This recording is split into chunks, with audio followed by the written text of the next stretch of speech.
Hi, and welcome to another episode of the Bright Shift podcast. I am Layla, the founder of Bright Shift and your host on this podcast.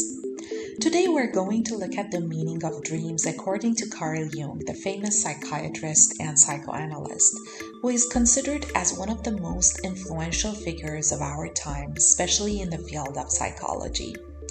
We would like to improve our understanding of this concept, which is mysterious to many of us, and become more familiar with the Jungian way of interpreting our dreams. An average person sleeps around 26 years of their life and has 3 to 7 dreams per night. So, is spending some time exploring the hidden meanings of our dreams worth the time? Definitely. On today's episode, I'm speaking to Marcus West, who is a Jungian analyst and a psychotherapist who has been working in the field of mental well-being for over 35 years. He has recently completed his term of office as co-editor-in-chief of the Journal of Analytical Psychology, which is one of the foremost international Jungian journals. Marcus has taught and lectured widely, focusing particularly on topics such as alchemy, spiritual experience, dreams, narcissism, and early relational trauma. He has published a number of papers and 3 books on identity, narcissism, and dreams.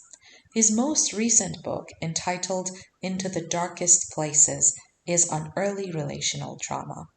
He currently works in private practice in the south coast of UK and online. Marcus, thank you for being here. I'm very happy and excited about this interview. It's a great pleasure, and thank you for inviting me. And it's a pleasure always to talk about dreams. Thank you. So, a lot of people, perhaps the majority of us, kind of ignore our dreams and often don't even take them seriously. Or the most we may do is to look online to find out the meaning behind our dreams. So let's start by asking you, why do our dreams matter in general, and why is it important to understand them?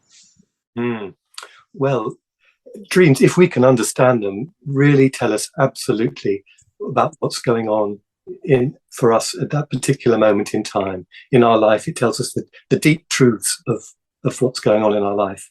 The problem is, of course, trying to understand that and what that means. And that takes a little bit of getting used to, trying to be able to understand the meaning of the symbols and how to work with them and how to personalize them and relate them to yourself. And why is looking for the meaning of our dreams in books or online, going on Google, is an inaccurate way of dream interpretation? Well, dreams are so unique and personal and so true to the particular thing that's going on for you at that particular moment, that particular person. I mean, actually, that way of looking on Google or looking online, or there are books you can get of dream symbols, that way of thinking about things goes back a long way. Some of the ways the ancients used to think about it were precisely in that way. There was a papyrus they found 3,250 years ago now in the Valley of the Kings, which had a list of the meanings of dream symbols. So things like, if you dreamt of a large cat, you were going to have a bumper crop. Or if you dreamt you were down a well, you were going to be in prison. So these things have very fixed meanings. But actually, what we understand now is that actually the meaning, a particular symbol can have many different layers of meaning, and it needs to be personalized to the individual themselves. I see. So we can conclude that there is not really a fixed way of interpreting dreams. That's why we can't really refer to a book or go on Google to interpret our dreams, right? There are many different ways of interpreting the same dream, many different levels, as well. Perhaps we'll talk about in a while, where you can look at it one way and you can come back to the dream a week later and see another element in it, and you can increasingly over time your understanding of the dream can carry on deepening and enlarging. And could you tell us more about the interpretation of dream and the symbolic meaning of them based on the Jungian way of dream interpretation? like how to interpret the symbols based on our emotional associations and etc. Yes, goodness, right. Okay. Well, Jung had a lot to say about dreams. He's written, a number of chapters, papers, books about it. So I will try to be as succinct as possible. But so he first got interested in dreams through his affiliation with Sigmund Freud, who wrote his masterwork, the interpretation of dreams. And Freud's way of thinking about dreams was that they were disguised, and that actually there's the manifest outward way of thinking about dreams, and then there's the hidden content. Whereas Jung, over time, came to see that actually it's not a hidden element in dreams, that actually we just have to be able to understand the symbol, and that he thought that Freud treated the dream images as if they were signs pointing to one thing. So as if a church spire, for example, he would perhaps treat as a phallic symbol, whereas Jung thought, well, you need to treat it much more widely. A church spire might also relate to the church, Mother Church, a place of safety, religious experience. So he would be looking at various ways and levels of thinking about the dream that you can go on unpacking. And he thought about things in four particular ways. He thought that the dream can be thought of in an objective, a subjective, a transference, and an archetypal level. Now, what that means is that looking at any particular dream, you can see the way it relates to things around you now on the objective level, and things in your past on the historic level, and then also on the subjective level. So what these things might mean as parts of yourself, the way you see things inside yourself. And then the transference level would be how you relate to other people in this way. I'll perhaps give an example in a minute. And then the archetypal level would be what this tells you about all ways of being, and how this might relate to everyone, how people might have this in common, and how this is perhaps reflected in myths and things like that. So he would be looking at a dream on all these different levels, and we can similarly look at a dream on all these different levels, look at all the different layers that are there. So what it tells us about our life now, what it tells us about ourselves, what it tells us about how we relate to others, and what it tells us about being human. Wow, I think it will be, it's fascinating, and it's kind of difficult to distinguish between all these categories. Absolutely, and they all run together. And yes, absolutely, it's difficult. One time one might be looking at it more on well, what does this tell me about my life now? Or sometimes, what does this tell me about me and the way I go about things? Is this person who's attacking me, for example, it's a dream of someone is attacking me. Is this that you're somebody in reality is going to attack you?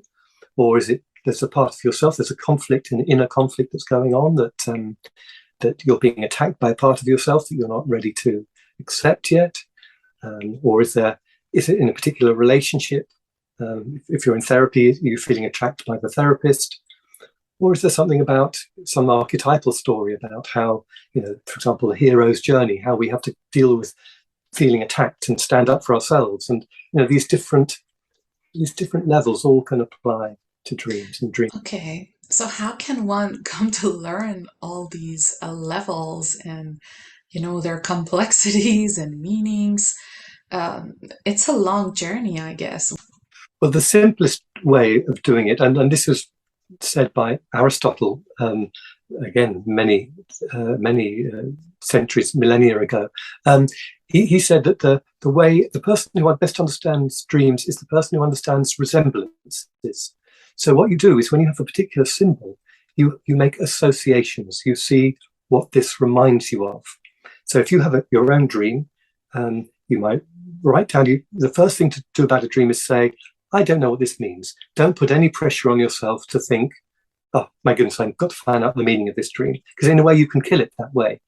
It's about keeping the dream alive and seeing what comes to you about the dream. So if you've got a dream about being attacked, you would think, okay, well, who was this person in the dream? What do they look like? What's my associations to that? Have I been attacked before? You start to build up a set of associations which are then very personal to you. And slowly a meaning will occur to you. And, if you've got a complex dream with lots of different parts, a story starts unfolding and you've associated to the various different parts. And suddenly there'll be a moment when the penny drops and you say, oh, of course, that's what it's about. And then, the week later you can think, oh, and it's also about this. Oh, and it's also about that. So it's a rich process. Exploration, really. It really is about exploring it and allowing yourself to explore. So it's very personal. Like an example of that could be if I have a dream of a dolphin, then I have to refer to my own emotions and experiences and think, what does a dolphin mean to me? And Absolutely. then based on that meaning, I can kind of get an idea of what that dream is trying to tell me. Thinking about what you said about dolphins, I just wanted to say a bit more about what happens when the person runs out of associations and about how you can amplify, as Jung would call it, and elaborate on the images and the symbols. What happens is that actually you can do this in relation to the archetypal level, by which I mean the level at which people have before found the meanings to apply. Now, I know this in a way goes back to what I was saying earlier about the way the ancients dealt with symbols, treating each symbol and having a particular meaning.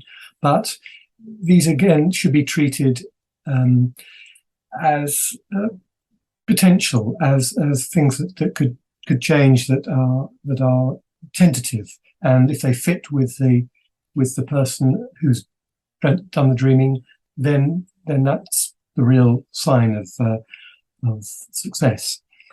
So typical things that one might find in a dream, and as I say, first of all, you look at what the person's own associations are. But if someone dreams of a house, it tends to be a portrayal of how they are in themselves. And you might want to think, is the house in good order? Has it got a hole in the roof? Is it falling down? And then there are particular parts of the house. So, for example, the attic might be the head section of the house, or the bedroom might relate to the person's intimate relationships, or the kitchen might be the place where there's food and nourishment provided, if events are going on in the kitchen in the house. Or in Jung's famous dream, from which he broke with Freud about, he went down in the levels of the house that he dreamt about and came to, first of all, a Roman cellar, and then beneath that he opened a trap door that was in the floor and went down to the most basic level, where he found some skulls from the ancient peoples. And Freud, he was telling this dream to Freud, and Freud was very interested and said, well, who are they? And Jung thought, he thinks I want to kill him off. So he evaded Freud's question and said, I think it relates to my wife and my sister or cousin or something, which wasn't very honest of Jung, but in a way, Freud was right. Jung was trying to kill him off through this dream. However, so that's about a house. Something else that might typically be a way of thinking about means of transport in a dream. So, for example, in a car or a bicycle. Again, have you lost your car? Have you lost your bicycle? How are you getting around? Is it a flash car? Are you driving too fast? These are ways we get around in the world. This is our kind of persona, as you would call it, our ways of negotiating with things. Other sort of typical elements in dreams, and frankly, the most common dream I hear from people is a dream of toilets, or trying to find a toilet and going to the loo.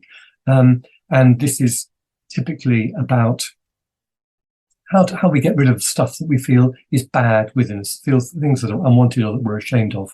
And of course, you would ask for someone's personal associations first before you might begin thinking along those lines. Other common elements of dreams are sex, gender, and marriage. In relation to sex, it's usually two parts, two people coming together. So something's coming together, something death, then something's coming to an end, something's dying off. Is it so? You might, if you deal, for example, of your your mother dying. On an objective level, as we were saying, does one need to think, oh, is my mother really dying? Have I missed something? Is the dream trying to tell me something? And you might well be picking something up. Or is there something on the subjective level, something about the relationship with mother that's changing and dying off, and you're changing? Or if in the transference level, in the relational level, is there something about the way you're relating to the person that you're dreaming about as your mother? And is that kind of mothering relationship changing? And there's something about the archetypal level of us separating from mothers that might also be related to that. Dreams of flying are also a common one. I tend to think of those as dreams where something can't be sustained, and you can fly for so long, but eventually you have to come down to earth. So often about feelings. And dreams about hotels are often about being in temporary states. These are not places you stay, but these are temporary states of mind. And perhaps the final thing worth saying is thinking about the elements in the dream: the earth, air, fire, and water. So is the person on solid ground? Are they in the middle of the desert? Are they climbing a rocky mountain? These will tell you about the sort of environment the person is feeling and experiencing themselves as in. Similarly, dream about being by the sea or being in the water. What's the water like? Are you in the middle of the ocean? Are you about to be swept over by a tsunami? Are you flowing gently down the stream? This is the water tending to be about your emotional state, your emotional life. And again, you would ask for someone's personal associations for that first. Air tends to be about thought and thinking and moving around quickly in the air. Could relate to flying, particular states of mind that don't last.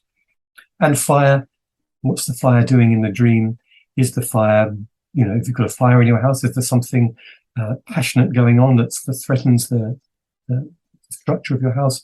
You need to think about that as well. So those are some of the ways we can amplify a dream on the archetypal level, and there are lots more ways of doing that, and there are lots more levels. And thinking about the myth of dolphin, dolphins mythically, for the Greeks anyway, were extremely helpful creatures who could come along. They lived in a watery medium, so one might think of something emotionally, but something emotionally helpful that is going on. It is symbolized by the dolphin as one level of meaning of a particular symbol in a dream.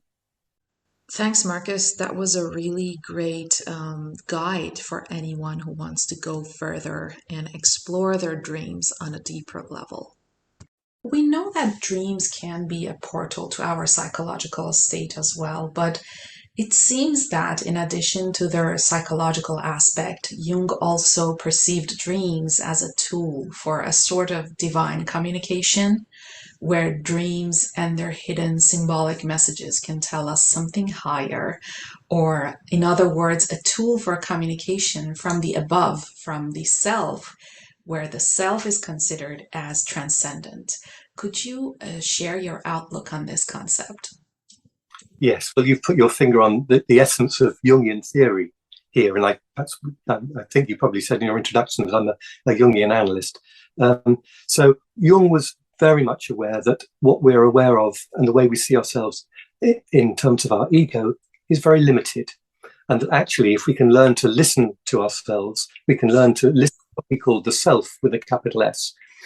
That is where the wisdom lies. That's much greater than the way we see ourselves at any particular time. So he saw dreams as trying to offer a compensation for the narrow view we hold of ourselves. And he saw that we are all the time, if we can learn to listen to it, if we can learn to trust, we're being guided in our lives by this larger self. And the self is trying to lead us on the path of, he called the path of individuation, so the path of self-development. And if we can put aside our narrow concerns and listen to this wider view, and this comes up in dreams, or it may also come up in symptoms or intuitions, or anything is a communication from this, if you're higher self or deeper self. That the art is in coming to trust in that and coming to live by that and live more truly from one's deeper self.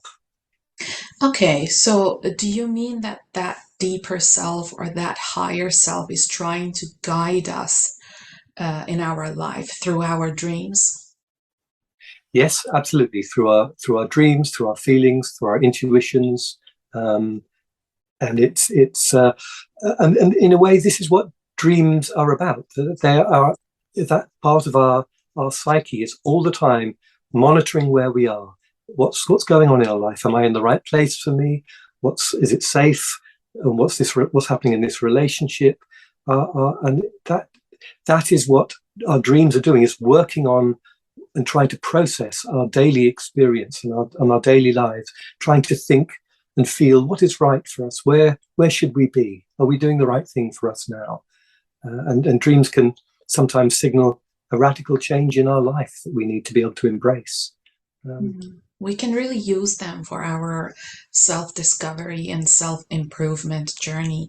For some of our listeners who may not be that familiar with the concept of ego and self in Jungian psychology, could you briefly tell us what they are, how they are defined, the ego, the self? Yes. Well, the ego is the everyday part of ourselves that we've come to know, that it's come to be built up through our lives thus far. But often what happens as we are developing in life, that there are certain parts of ourselves that haven't been developed. For example, perhaps if our parents didn't like us to be boastful or angry or whatever was, we have to fit into the society and the family culture we're in, so that certain parts of ourselves don't get to be expressed. It may also be our vulnerable or loving parts, because we feel, somewhere we've learned that those parts aren't welcome, or we haven't been helped, we haven't been met with those. So those parts, Jung felt, they fall into what's called our shadow, the parts that we don't express. And it's not necessarily, it might not be the angry parts, it might be the loving parts or the vulnerable parts. Those are the parts of ourselves that are in our shadow. And of course, those parts of ourselves want to be included. We want to move towards a sense of wholeness. And our self, with a capital S, is the part of ourselves that contains all of these parts. And they're pressing to come forward so that we can feel complete. Because we know that if we're living just from a shallow ego life, as it were, we know there's something missing. We're looking for it. And we're looking to feel true. We're looking to feel right. We're looking to feel whole. And that is what the self is trying to draw to our attention, help us to move towards that wholeness, that inclusiveness of all these other parts of ourselves. Well, thank you for that explanation. And what are your thoughts on prophetic dreams? Science has not been able to explain it well yet, but we know they exist. Yes, well, okay, so here we have this deeper part of ourselves that is all the time assessing what's going on around. It can assess all these things that our conscious mind doesn't notice. And so it's all the time trying to think about where we are and what's going to happen and where we will be. And so that part of our mind can very much try and assess what will happen in the future. Now, it doesn't always get it right. And the times it does get it right, it feels like it's been prophetic. But we know that not all dreams we have come true. But actually, the psyche is always trying to get it right, to get it true. I mean, there's some famous dreams. I mean, Pharaoh's dream of the seven fat cows and the 7 thin cows. There was the Pharaoh. He was the Pharaoh of Egypt, and he was very much tuned in to what was going on in the country, and his psyche kind of somehow picked up on what might be going on. And this dream was his way of trying to understand. The dream was trying to tell him what he needed to do as the Pharaoh of the country. Interesting. And, as you mentioned, there are so many different ways to look at dreams and different categories of dreams. So how can we differentiate between dreams that carry a valuable message and dreams that are just the byproduct of some physiological reactions, like the chaotic dreams that we may have after eating a heavy meal or watching a scary show right before bedtime?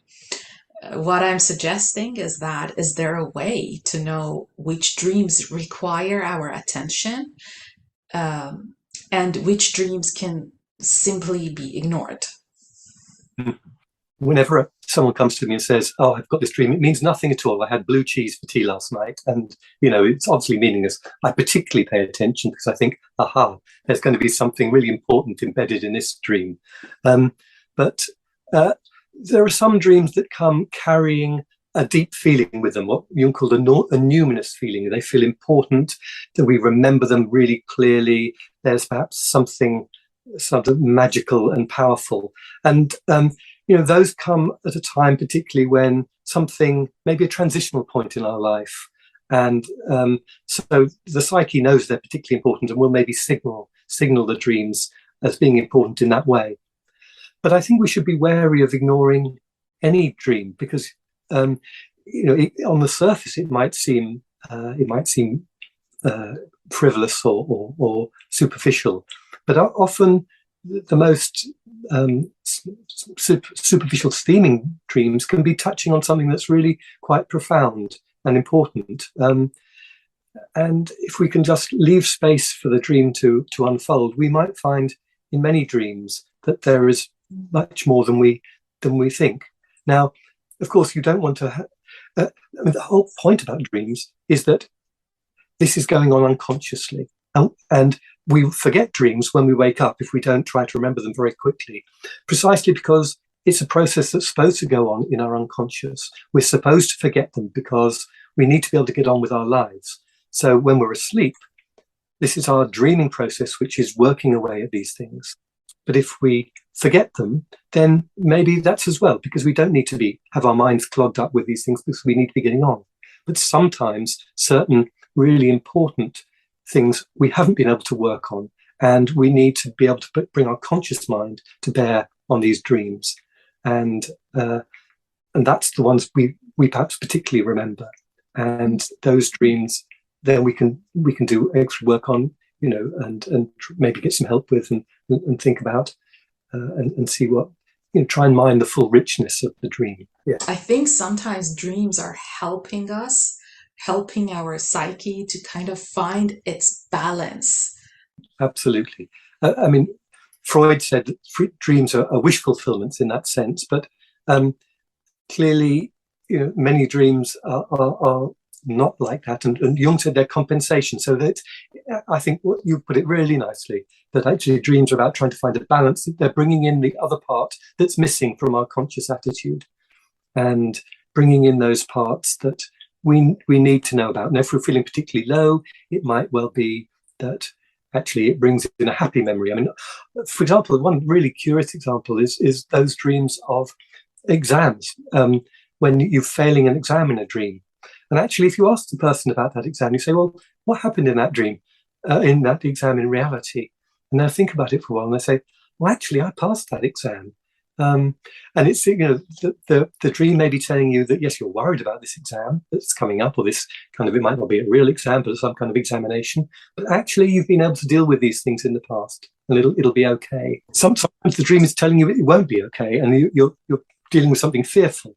And that's when you're working on something that's problematic. As of course, we spend a lot of time dreaming about the problematic. Often dreams are more often kind of a darker, problematic nature, because those are the things we need to think most about. Yes, absolutely. And how about those people who think they don't dream, or those who can't remember their dreams? What can they do? For me personally, there are phases in my life where I remember all my dreams, and at times I don't remember any of them. Yeah. Yes, we tend to, I mean, no two people are the same on this, but we tend to remember dreams at particular crisis points when our unconscious is working really hard on something. And those are the times we remember those dreams. But there are some people who don't don't remember their dreams as much, and you can help yourself to remember your dreams. I think sometimes a really good way of saying, I need a dream on this. I'm stuck with this problem. Come on, unconscious, give me a dream here. And of course, have a pad of paper and a pencil beside your bed, And you need to discipline yourself to actually, if you wake up in the middle of the night, write it down, because you might remember it in the morning, and some people are good at remembering it in the morning, but often, because the whole point about dreams is that you forget, you're supposed to be forgetting them because you need to get on with your life. Actually, if you're writing them down, that's the best way of remembering them. Great. There are some people who don't actually dream. There's a certain part of their brain, the visual, who have got a very poor part of the brain that forms images, which doesn't function very well. And those people actually don't dream. But most people, if you wake them up in the middle of the night at some point, they will discover that they're dreaming, particularly if in what's called REM sleep, rapid eye movement sleep, which is 80% of the time then you're dreaming. So how would you work with those kind of people who don't dream as a Jungian psychoanalyst? They're very rare, actually. They're extremely rare. You work with what they bring in their conscious life. In a way, there's definitely a continuance between what's going on in our unconscious and what's going on in our conscious life. And just because they don't dream, they'll still be struggling with things that and then they can tell you about those rather than tell you their dreams about them. But the dreams often have a particular depth and resonance, and dreams will come to. They're the best way of symbolizing the problem you're having. And when you've dreamt about something, you can say, "Ah, yes, there is the conflict I'm having. It's nicely symbolized in dream terms." Yes, and do you think for people who are not very familiar with like Jungian way of interpreting their dreams, do you think this is something that they can start on their own to learn and to, start having a journal and start to develop this connection and communication with their dreams? Or do they particularly need to see an analyst and learn it academically? No, absolutely not. They absolutely need to just start being interested in them, start taking notes of the dreams, start thinking about the dreams, start discussing dreams with their friends. The most difficult thing is to interpret your own dreams, actually, because you're so close to them, and it's so easy to either dismiss them or think, "Oh yes, I know the meaning of that," and really come up with something without giving it the chance to expand and really explore it in depth. And of course, then a therapist or thinking about dreams in the way we're talking about them today can begin to expand them further. But we can certainly do quite a lot by ourselves, and the most important thing is having an interest in them and taking them seriously. Is there a relationship between our dreams? Like if we keep a journal and if we keep, writing the dreams that we have, do you think we can see the relationship between them? Oh, yes. We might get the same themes coming up in the dream, but often you'll see that the theme will develop. So that the first time we're confronted by, for example, we're confronted by a frightening stranger in the dream. First time we have the dream, we might find ourselves running away. A couple of months later, we might find ourselves having an argument with this stranger, and they've got more features, so we can see them a bit more clearly. And then a couple of months later again, we might find ourselves standing up to the stranger and being able to really deal with them differently. So, I mean, that's just picking on one particular theme where there's a development, but overall, there's always a development in we can see ourselves unfolding and unpacking and developing through the process of our dreams.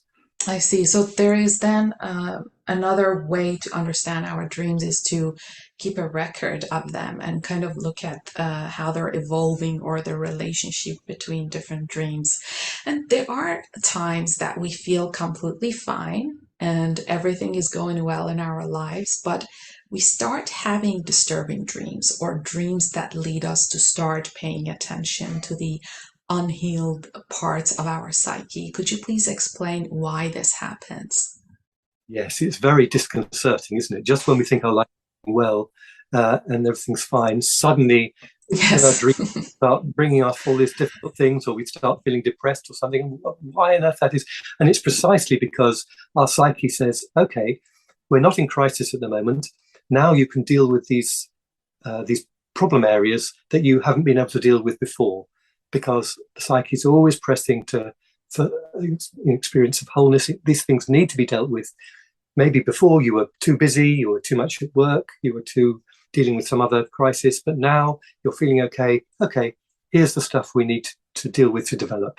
And it's a bit of a disappointment, but hey, it's all part of the process of development in life. And if we can embrace it, then Yes, totally. It's like I think the psyche was waiting for us to find, a strength again to kind of uncover some parts of our issues that we needed to work on. The important thing about all of this is about trusting in our psyche, trusting in what comes up, trusting in the process of dream exploration, and allowing a meaning to emerge, and trusting that it does have a meaning. But we might have to wait. We might have to be patient before we can see what that meaning is, but find out the direction our dreams are trying to lead us. That's a great point. And do you mean like we should trust our psyche in a way that we know it always tries to lead us to the path that it's good for our evolution? Yes, even if that Okay. path seems problematic and difficult, sometimes we need to embrace these difficult things in order to really be fulfilled and bring in the parts of ourselves that without them we're only living a half-life. So Absolutely. the psyche has powerful and difficult lessons for us. What is the role of dreams with regards to trauma? Why is it that we often have a lot of nightmares after experiencing trauma? And how can we use the ways dreams are communicating with us in our healing journey? Yes. Well, trauma, by definition, is that which our ego, our conscious mind, hasn't been able to deal with. So it's in some way split off. And of course, dreams are precisely the place where these issues come back. And of course, because our waking mind wasn't able to deal with them, when these come back in our dreams, they are disturbing. They're really problematic. And our psyche is trying to come to terms with an experience that we couldn't bear then. And slowly, by being exposed to it over the weeks, months, years, we're returning to this traumatic situation, working it through differently. Then we're slowly able to move towards a different accommodation with it. And it may well be that actually, if the dreams are so disturbing, the dreams are saying to us, get help, go and see somebody who can help you with this. And if, things that are traumatic are very difficult for us to deal with by ourselves, precisely because we can't bear to go near them. So, but the dreams, even though they're very disturbing, the unconscious is trying to help us deal with them, help us try to come to terms with these terrible experiences. Many modern psychotherapy approaches, I think, they don't really talk so much about dreams, or they don't emphasize so much on them. As a Jungian analyst, why do you think that is?